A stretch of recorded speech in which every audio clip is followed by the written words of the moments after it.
मेरे प्यारे देशवासियों, नमस्कार। मन की बात में आप सबका स्वागत है, अभिनंदन है। आप सब इस समय योग की ऊर्जा और अंतर्राष्ट्रीय योग दिवस की स्मृतियों से भरे होंगे। इस बार भी 21 जून को देश दुनिया के करोड़ों लोगों ने अंतर्राष्ट्रीय योग दिवस में हिस्सा लिया। आपको याद है, 10 साल पहले इसका प्रारंभ हुआ और 10 साल में ये सिलसिला हर साल पहले से भी ज्यादा भव्य बनता जा रहा है। ये इस बात का भी संकेत है कि ज्यादा से ज्यादा लोग अपने दैनिक जीवन में योग को अपना रहे हैं। हमने इस बार योग दिवस की कितनी ही आकर्षक तस्वीरें देखी हैं। विशाखापत्तनम के समुद्र तट पर 3 लाख लोगों ने एक साथ योग किया। विशाखापत्तनम से ही एक और अद्भुत दृश्य सामने आया। 2000 से ज्यादा आदिवासी छात्रों ने 108 मिनट तक 108 सूर्य नमस्कार किए। सोचिए, कितना अनुशासन, कितना समर्पण रहा होगा। हमारे नौसेना के जहाजों पर भी योग की भव्य झलक दिखी। तेलंगाना में 3000 दिव्यांग साथियों ने एक साथ योग शिविर में भाग लिया। उन्होंने दिखाया कि योग किस तरह सशक्तिकरण का माध्यम भी है। दिल्ली के लोगों ने योग को स्वच्छ यमुना के संकल्प से जोड़ा और यमुना तट पर जाकर योग किया। जम्मू कश्मीर में चिनाब ब्रिज, जो दुनिया का सबसे ऊंचा रेलवे ब्रिज है, वहां भी लोगों ने योग किया। हिमालय की बर्फीली चोटियां और आईटीबीपी के जवान, वहां भी योग दिखा। साहस और साधना साथ साथ चले। गुजरात के लोगों ने भी एक नया इतिहास रचा। वडनगर में 2121 लोगों ने एक साथ भुजंगासन किया और नया रिकॉर्ड बना दिया। न्यूयॉर्क, लंदन, टोक्यो, पेरिस, दुनिया के हर बड़े शहर से योग की तस्वीरें आई और हर तस्वीर में एक बात खास रही: शांति, स्थिरता और संतुलन। इस बार की थीम भी बहुत विशेष थी। Yoga for one earth one health, यानी एक पृथ्वी एक स्वास्थ्य। ये सिर्फ एक नारा नहीं है, एक दिशा है जो हमें वसुधैव कुटुंबकम का एहसास कराती है। मुझे विश्वास है इस बार के योग दिवस की भव्यता ज्यादा से ज्यादा लोगों को योग को अपनाने के लिए जरूर प्रेरित करेगी। मेरे प्यारे देशवासियों, जब कोई तीर्थ यात्रा पर निकलता है तो एक ही भाव सबसे पहले मन में आता है: चलो, बुलावा आया है। यही भाव हमारे धार्मिक यात्राओं की आत्मा है। ये यात्राएं शरीर के अनुशासन का, मन की शुद्धि का, आपसी प्रेम और भाईचारे का, प्रभु से जुड़ने का माध्यम है। इनके अलावा इन यात्राओं का एक और बड़ा पक्ष होता है। ये धार्मिक यात्राएं सेवा के अवसरों का एक महाअनुष्ठान भी होती है। जब कोई भी यात्रा होती है तो जितने लोग यात्रा पर जाते हैं, उससे ज्यादा लोग तीर्थयात्रियों की सेवा के काम में जुड़ते हैं। जगह जगह भंडारे और लंगर लगते हैं। लोग सड़कों के किनारे प्याऊ लगवाते हैं। सेवा भाव से ही मेडिकल कैंप और सुविधाओं की व्यवस्था की जाती है। कितने ही लोग अपने खर्च से तीर्थयात्रियों के लिए धर्मशालाओं की और रहने की व्यवस्था करते हैं। साथियों, लंबे समय के बाद कैलाश मानसरोवर यात्रा का फिर से शुभारंभ हुआ है। कैलाश मानसरोवर यानी भगवान शिव का धाम। हिंदू, बौद्ध, जैन हर परंपरा में कैलाश को श्रद्धा और भक्ति का केंद्र माना गया है। साथियों, 3 जुलाई से पवित्र अमरनाथ यात्रा शुरू होने जा रही है और सावन का पवित्र महीना भी कुछ ही दिन दूर है। अभी कुछ दिन पहले हमने भगवान जगन्नाथ जी की रथ यात्रा भी देखी है। ओडिशा हो, गुजरात हो, या देश का कोई और कोना, लाखों श्रद्धालु इस यात्रा में शामिल होते हैं। उत्तर से दक्षिण, पूरब से पश्चिम, ये यात्राएं एक भारत श्रेष्ठ भारत के भाव का प्रतिबिंब है। जब हम श्रद्धा भाव से, पूरे समर्पण से और पूरे अनुशासन से अपनी धार्मिक यात्रा संपन्न करते हैं तो उसका फल भी मिलता है। मैं यात्राओं पर जा रहे सभी सौभाग्यशाली श्रद्धालुओं को अपनी शुभकामनाएं देता हूं। जो लोग सेवा भावना से इन यात्राओं को सफल और सुरक्षित बनाने में जुटे हैं, उन्हें भी साधुवाद देता हूं।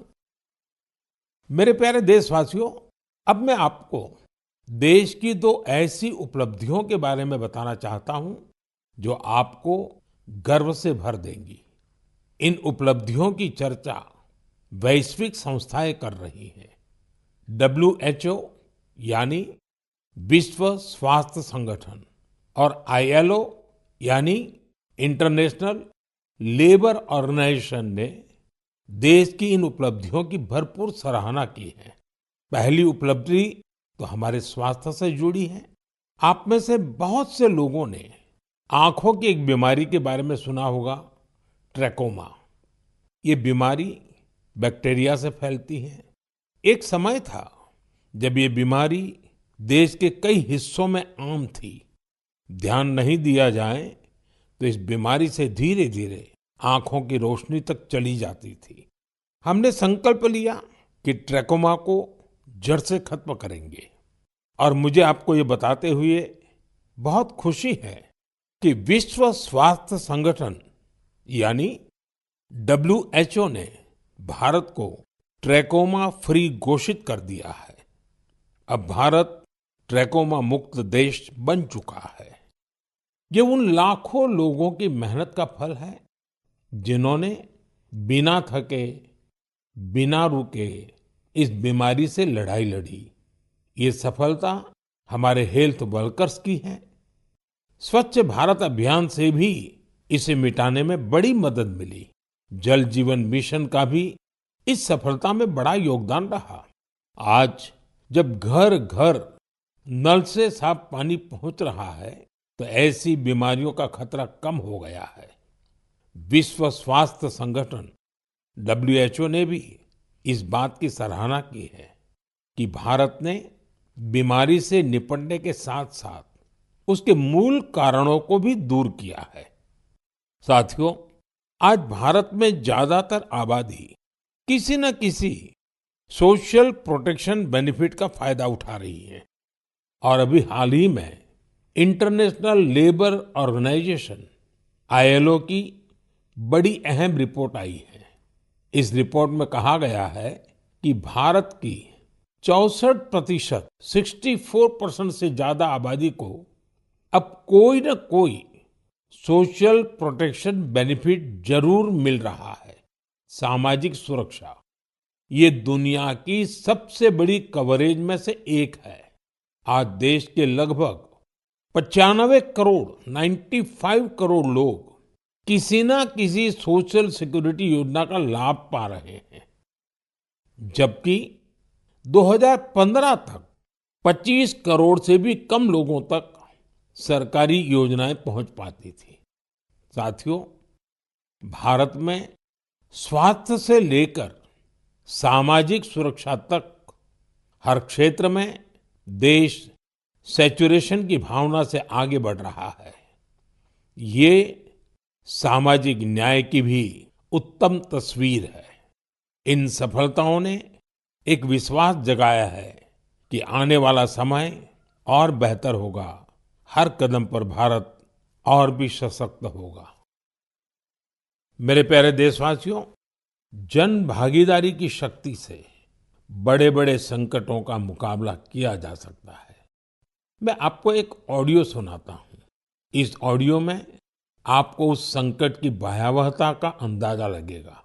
वो संकट कितना बड़ा था, पहले वो सुनिए, समझिए।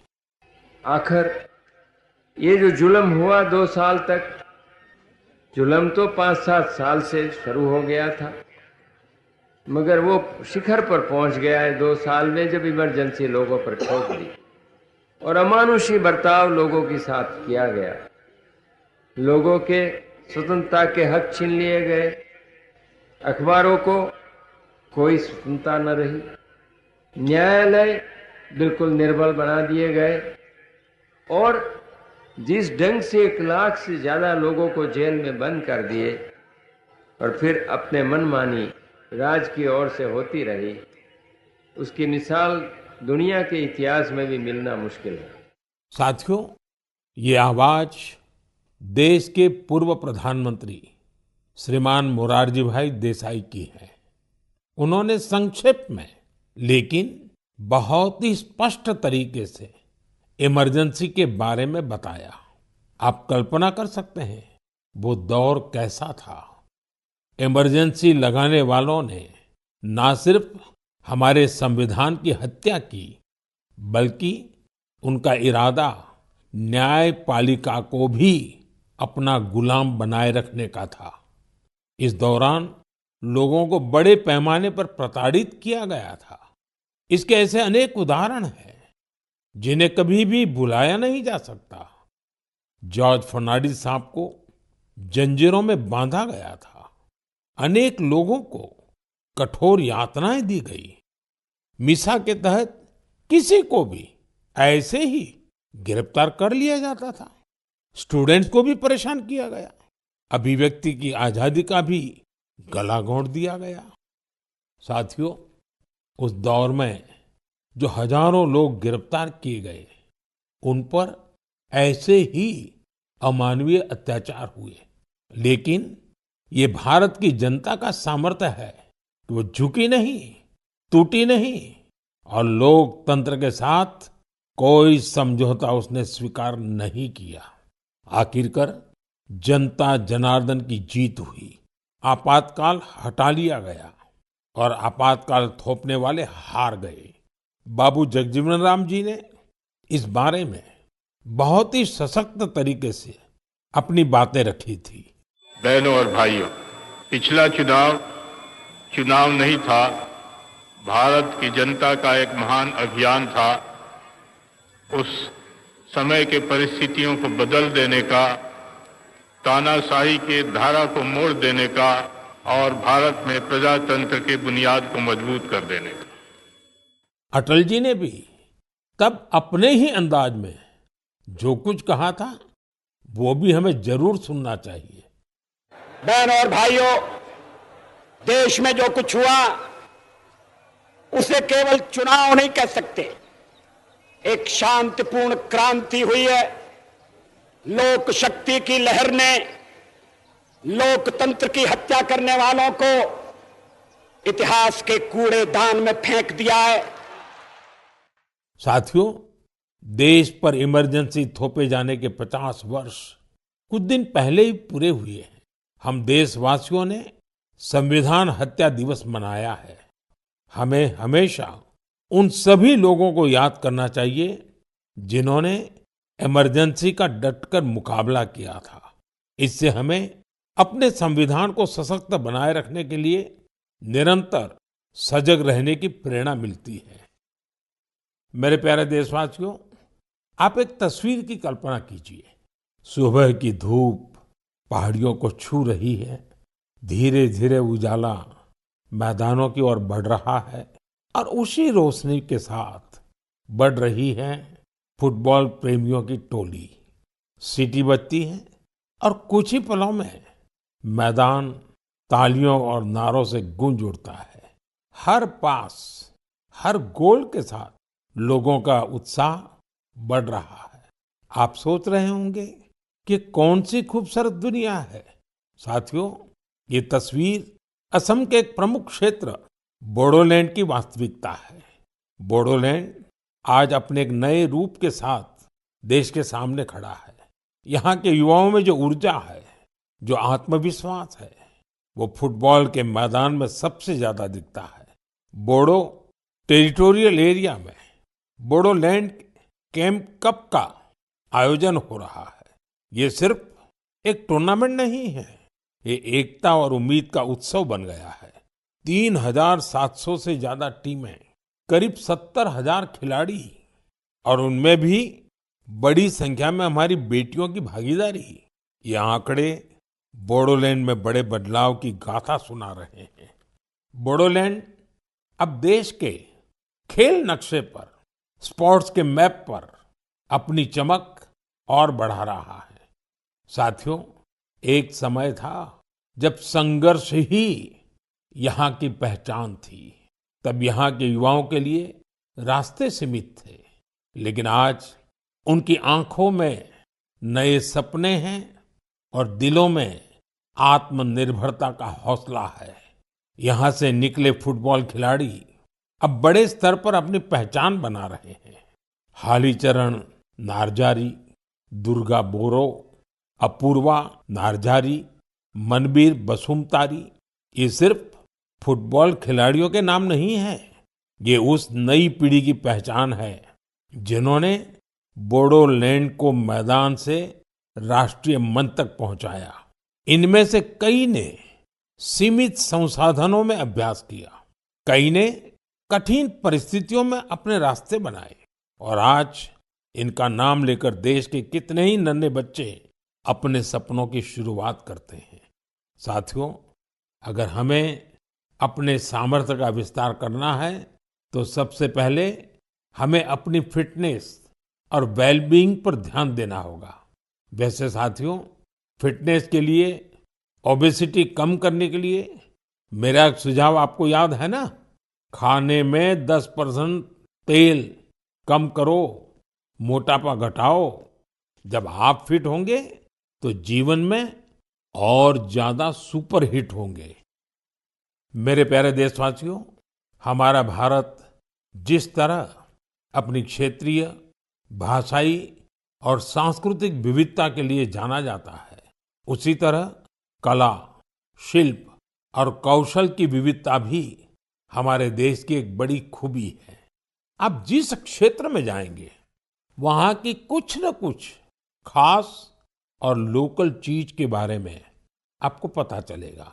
हम अक्सर मन की बात में देश के ऐसे यूनिक प्रोडक्ट्स के बारे में बात करते हैं। ऐसा ही एक प्रोडक्ट है मेघालय का एरी सिल्क। इसे कुछ दिन पहले ही जीआई टैग मिला है।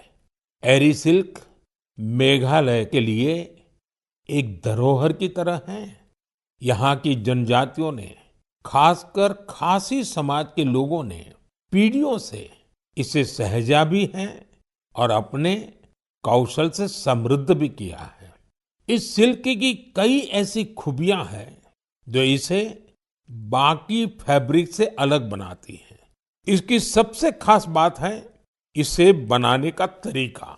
इस सिल्क को जो रेशम के कीड़े बनाते हैं, उसे हासिल करने के लिए कीड़ों को मारा नहीं जाता है, इसलिए इसे अहिंसा सिल्क भी कहते हैं। आजकल दुनिया में ऐसे प्रोडक्ट्स की डिमांड तेजी से बढ़ रही है जिनमें हिंसा न हो और प्रकृति पर उनका कोई दुष्प्रभाव न पड़े। इसलिए मेघालय का एरी सिल्क ग्लोबल मार्केट के लिए एक परफेक्ट प्रोडक्ट है।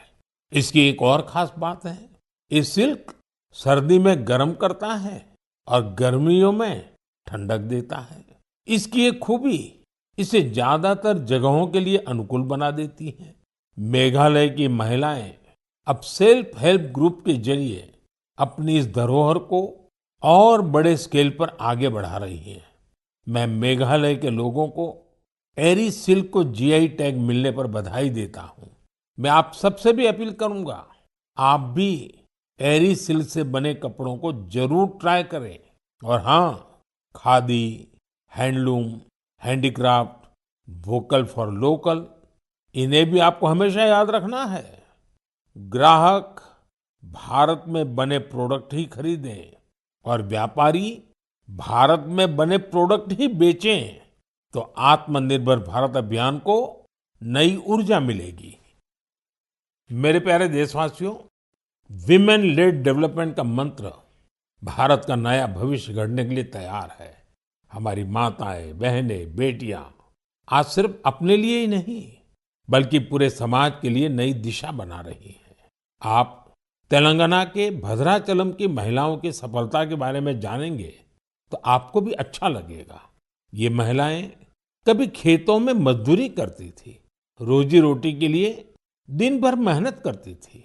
आज वही महिलाएं मिलेट्स, श्री अन्न से बिस्किट बना रही हैं।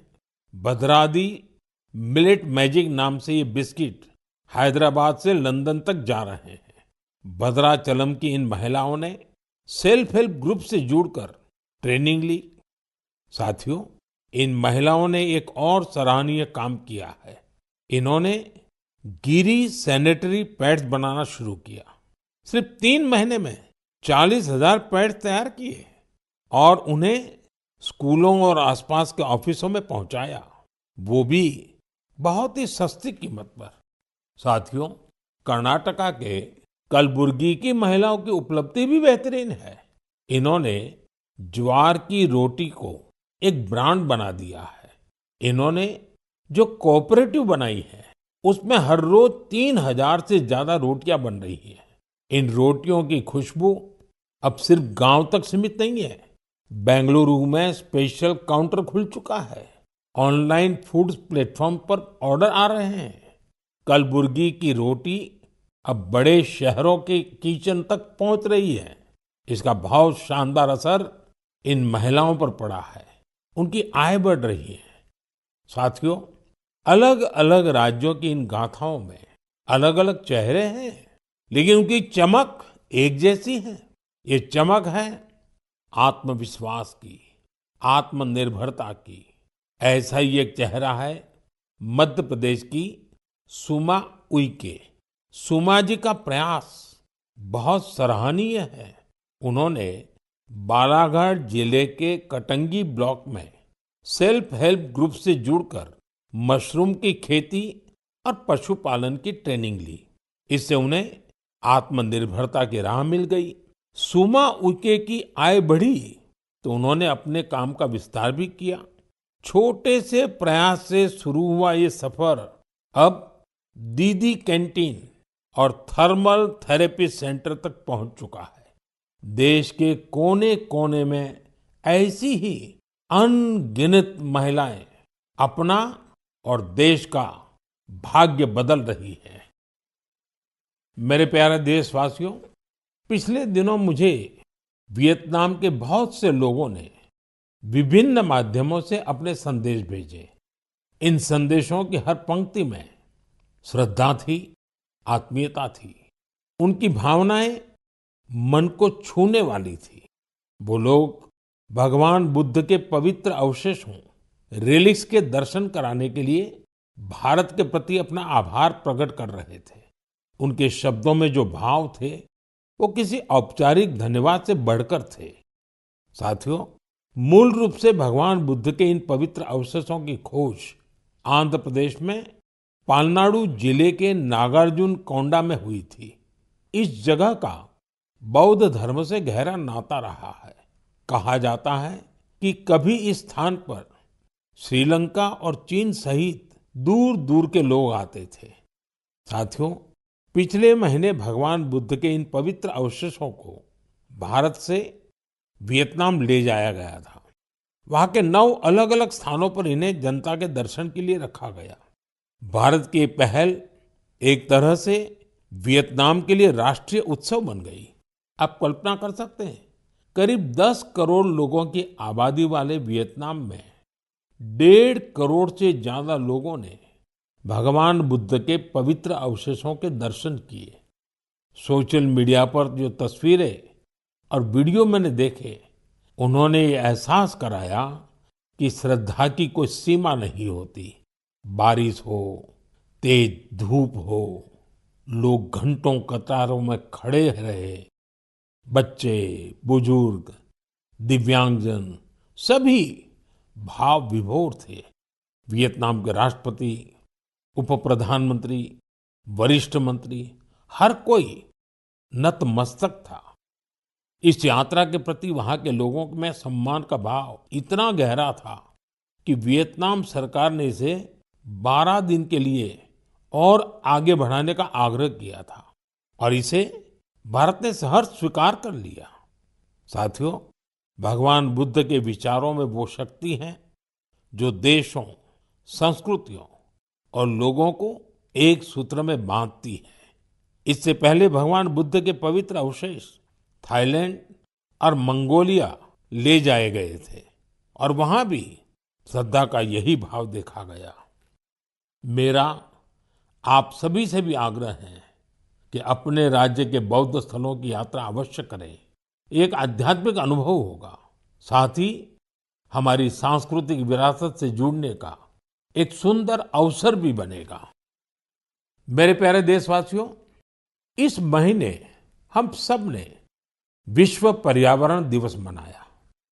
मुझे आपके हजारों संदेश मिले।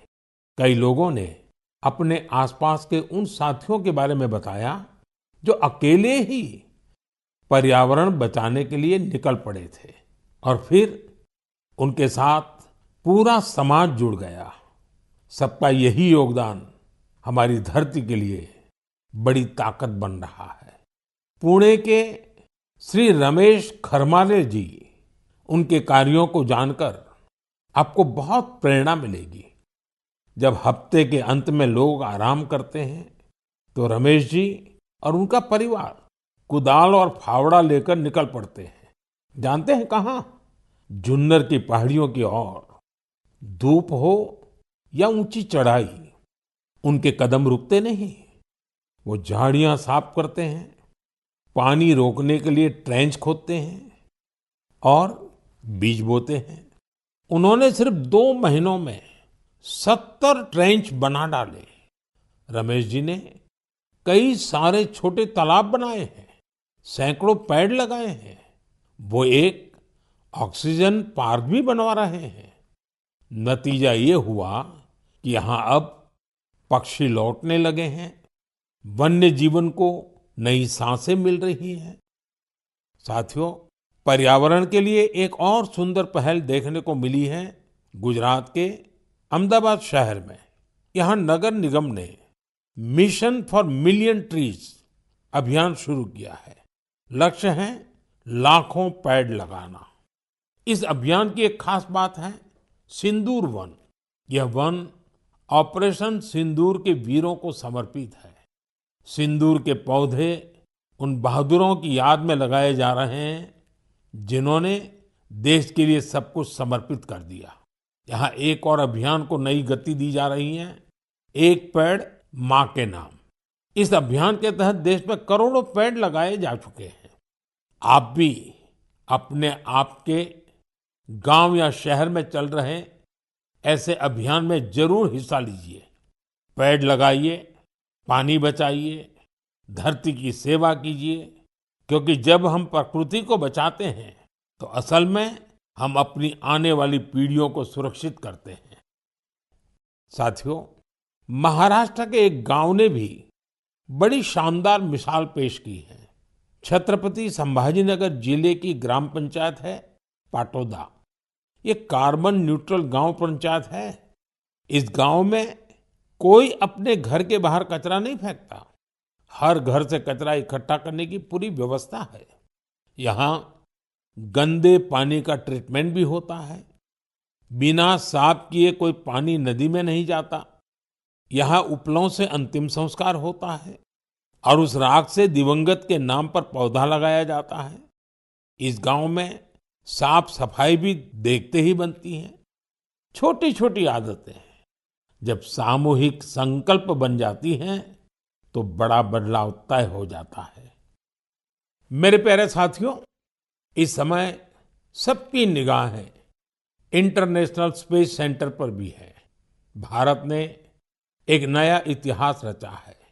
मेरी कल ग्रुप कैप्टन शुभांशु शुक्ला से बात भी हुई है।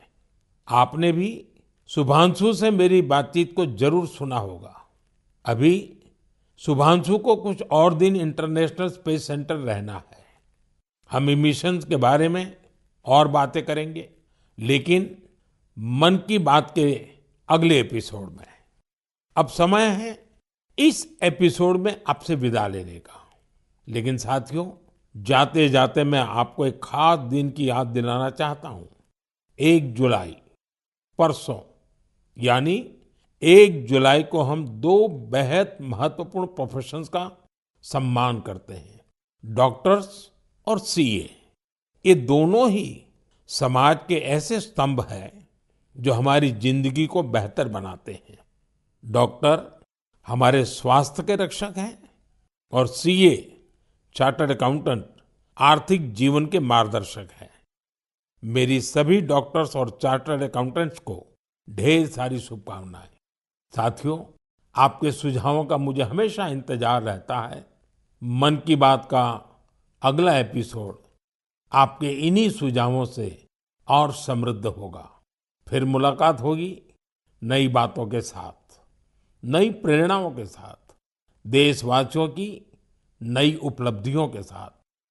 बहुत बहुत धन्यवाद। नमस्कार।